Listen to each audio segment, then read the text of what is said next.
Hello বন্ধুরা, কেমন আছো তোমরা সবাই? আশা করছি সবাই ভালো আছো, আমরাও ভালো আছি। তো আজকে হচ্ছে রবিবার, এখন বাজে সকাল ওই 9টা। তো আমাদের চা খাওয়া দাওয়া হয়ে গেছিলো এই সময়টা। তো আজকে রবিবার হলেও রবিবারটা আজকে রবিবারের মতন কাটেনি, অন্য দিনের মতনই কেটেছে, বরঞ্চ আমার রান্না মানে টাইম ওলটপালট হয়ে গেছে। তো কি হয়েছে নিশ্চয় ভিডিওটা দেখতে থাকো।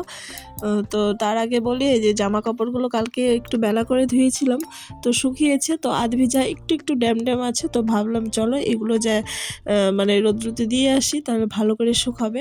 তো চলো রোদ্রুতে দিয়ে আসি। তো রোদ্রুতে দিয়ে এসে আজকে বেডশিটটা পাল্টাবো। এই সময় মামামের বাবা চলে গেছে কাজে, তো এই জন্যই বললাম যে কাজে চলে গেছে একবেলার জন্য। তো ভেবেছিলাম প্রথমে অন্যরকমভাবে কাটবে, তো বাজার টাজার যাবে, রান্না বান্না পরেই বসাবো ভাবছিলাম। সকালবেলা শুধু ডাল আর ভাত, এই যে প্রেসারে সিটি দিয়েছিলাম, ডাল আর ভাত বসিয়েছিলাম আর বড়া। তো যাই হোক, ও যখন কাজে চলে গেল মামা, তো বাড়িতে মাছ এসেছিলো, আমি কয়েকটা মাছ রেখে দিলাম। আর রাত্রে যেহেতু নিমন্ত্রণ আছে একটা, তো তার জন্য অল্পই মাছ রাখলাম একবেলার জন্য। তো যাই হোক, আর কী করা যাবে, ওদিকে মাছটা রেখে এসে ভাত ডালটা তো বসিয়ে দিয়েছি, জামা কাপড়গুলো বের করেছি, ভাবলাম রোদ্রু হাওয়া হাওয়া আছে ধুয়ে দিই। তো ওগুলো ভিজিয়ে রেখে এসে তো চলো ঘরটা ভালো করে ঝাড় দিয়ে নিই। অনেক দিন ধরে অল্প অল্প করে তোমাদের সঙ্গে ভিডিও শেয়ার করছি, ঘরটা ঝাড় দেওয়া কিংবা আমার ঘরটা পরিষ্কার করা তোমাদের সঙ্গে শেয়ার করিনি। তো চলো ভাবলাম যে আজকে চলো ভালো করে ঘরটা ঝাড় দিই আর তোমাদের সঙ্গেও শেয়ার করি। ঘর তো এমনিতে প্রতিদিন ঝাড় দেওয়া হয়, তো তোমাদের সঙ্গে তো শেয়ার করা হয় না। তো চলো, আজকে যেহেতু চাপ কম করে আমার আজকে দিনটা ওলটপালট হয়ে গেছিলো। যাই হোক, এই যে মা পুজো দিয়েছে, প্রসাদটাও দিয়ে দিল। চলো আমি ঘরটা ভালো করে ঝাড় দিয়ে মুছে একেবারে মাছ ধুয়ে জামা কাপড় ধুয়ে তারপরে রান্নাঘরে যাব। তো চলো, এই যে দেখো ঘরটা ভালো করে ঝাড় দিয়ে নিচ্ছি। সকালে একবার ঝাড় দিয়েছি ওই বাসি ঘরটা, মানে বাসিটা কাটানোর জন্য। এদিকে দেখো আটা বেরোচ্ছে। এত আটা কেন বেরোচ্ছে? ওই যে কালকে রাত্রে রুটি বানিয়েছিলাম, তো মাম্মা আটা নিয়ে সারা বাড়ি খেলেছে, শুধু আমার ঘর না, মার ঘরে তো আরও বেশি। আর কি করব বলো, কত আর বকা দেওয়া যায়। তো চলো ঘরটা ভালো করে ঝাড় দিয়ে নিই, তারপরে একবারে মুছে নেব। আর যেহেতু আমার এই ঘরটা একদম রাস্তার সামনে, আর এখন ওই যে ধুলা হাওয়ার দিন যেহেতু, এই জন্য সব ধুলা, যে জানলা খুলি না তবুও একটা করে খুলি, তবুও ধুলায় ভর্তি হয়ে যায়। তো ভাবলাম ঘরটা যখন ঝাড় দিয়েছি, প্রচণ্ড গাড়ি যাচ্ছে, আজকে হাওয়াও আছে বেশ ভালো, তো জানলাটা দিয়েই দিই একেবারে। চলো এই যে জানলাটা দিয়ে দিলাম, দিয়ে এই যে দেখো সব পরিষ্কার করে ঝাড় দিয়ে নিয়েছি। এই যে একদম একেবারে বাইরেটাও ঝাড় দিয়ে নেবো। আর বাইরেটা দেখো কী হারে পাতা পড়েছে। তো মা তো সকালে ঝাড় দিয়েছে, দেখলে মনে হবে কি ঝাড় দেওয়া হয়নি। তো এইদিকে আলনাটার মধ্যে কয়েকটা টুকিটাকি জামা কাপড় থাকে আর কি বাইরের, তো এগুলো ভাঁজ করে নিই। কবে থেকে ভাঁজ করা হয় না, ভাবলাম এদিকে যখন এসেছি একটু ভাঁজ করে নিই। তো আগের মতন আর পরিপাটি পরিষ্কার করে থাকতে পারি না, পরিষ্কারটা করি কিন্তু পরিপাটি করে আর থাকতে পারি না, মনটা চায়। তো যাই হোক, আর কয়েকটা বছর পরে মামাম যখন একটু বড় হবে বুঝবে, তখন আবার থাকা যাবে, তাই না? তো চলো এদিকে জামা কাপড়টা একটু হালকা হাতে ভাঁজ করে নিই। তো হালকা হাতে ভাঁজ করে নিলে বেশ ভালো লাগে দেখতে। তো তারপরে যে ওড়নাটাও কালকে ধুয়েছিলাম, ওড়নাটা আবার শুকিয়ে গিয়েছিলো, এটা ভাঁজ করে উপরটা রেখে দিই, পরে তুলে রাখবো।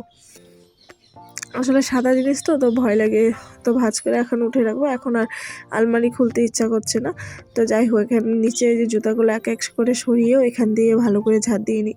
আর একবেলা ঝাড় দিলে না দিলেই মনে হয় যে কতদিন ধরে ঝাড় দেওয়া হয় না। তো যাই হোক, প্রত্যেকটা জুতো উঠিয়ে ভালো করে ঝাড় দিয়ে নিয়েছি। ঝাড় দিয়ে নিয়ে যে ঘরটা ভালো করে ঝাড় দিয়ে বের করে দেবো। আর জুতো, কতগুলো জুতো দেখো, প্রত্যেকটা সরে ঝাড় দিয়েছি। তো সময় তো এখানে লেগে গেছে। তো রান্না করতে আজকে বেশ দেরি হয়ে গেছে। তো মামামের বাবা তো আসবে দুপুরবেলা, একবারে আসবে, একবেলা, আজকে সানডে। তো যাওয়ার কথা ছিল না, সানডে করে ছুটি থাকে, তো আজকে তবু যেতে হলো। তো যাই হোক, ঘরটা ভালো করে ঝাড় দিয়ে নিয়ে এই যে সামনেটাও আমি এই ঝাড়ুটা দিয়ে ঝাড় দিয়ে নিব। দিনে যে কতবার ঝাড় দিতে হয় তার আর অন্ত নেই এটা। তো যাই হোক, ওই নিচটা আর ঝাড় দিব না, এত হাওয়া পড়ছে, নিচটা যদি এখন আমি ঝাড় দিই, ঝাড় দিতে আবার পাতা পড়ে যাবে। তো এখানটা একটু ঝাড় না দিলে ভালো লাগতেছে না, ভালো লাগে না। তো এখানটায় ভালো করে ঝাড় দিয়ে নিই। আর আমার অ্যালোভেরা গাছটা দেখতে পাচ্ছ কি সুন্দর হয়েছে। এটা গোড়ায় না মাটি দিতে হবে ভালো করে। তো মনেই থাকে না, এই তাড়াহুড়ো করে মামামের খাওয়া, ঘুম ও স্নান করতে করতে ঘুম পেয়ে যায়, ওকে টাইম দিতে আর বাইরের কাজ আমি করতেই পারি না। তো চলো, এই যে ঝাড় দেওয়া হয়ে গেছে, আমি এখন ঘরটা মুছে নেব। ঘরটা মুছে এই যে এই যে চলো জল নিয়ে এলাম, এখন ঘরটা ভালো করে মুছে নিই, তোমরা দেখতে থাকো।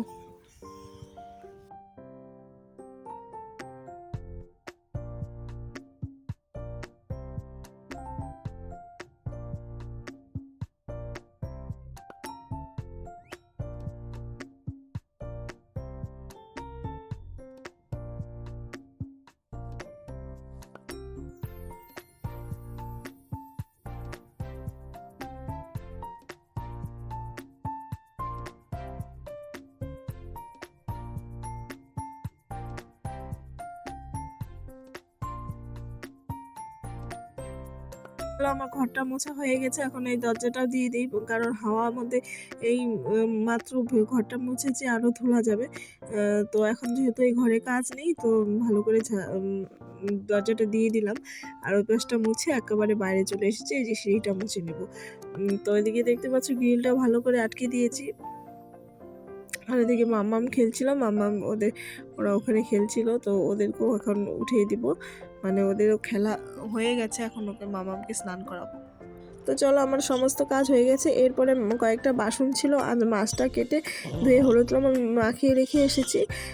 তো এখন এই যে স্নান করে প্রত্যেক দিনের মতন যে গুরুদেবকে নমস্কার করে, ঠাকুর ঘরে নমস্কার করে একটা ধূপকাঠি আমার গুরুদেবের সামনে দিয়ে দিলাম। আর এদিকে দেখো মাম্মাম ঘুরঘুর করছে। ওকে কিন্তু আমি স্নান করার আগে ওকে স্নান করে দিয়েছিলাম। তো আমি আজকে একটু মাথায় দিয়েছি, শ্যাম্পু দিয়েছি। তো রাত্রে তো নিমন্ত্রণ আছে, তো চলো এখন একটু আমি খাবো, সকালে রুটি চা খেয়েছিলাম। তো আজকের মতন বলতে কি এখনকার মতন ভিডিওটা এখানেই শেষ করছি। দেখা হবে আবার পরের ভিডিওতে, মানে আজকে এখন থেকেই শুরু করব। তো ততক্ষণ তোমরা ভালো থেকো, সুস্থ থেকো এবং একটা লাইক দিয়ে যেও।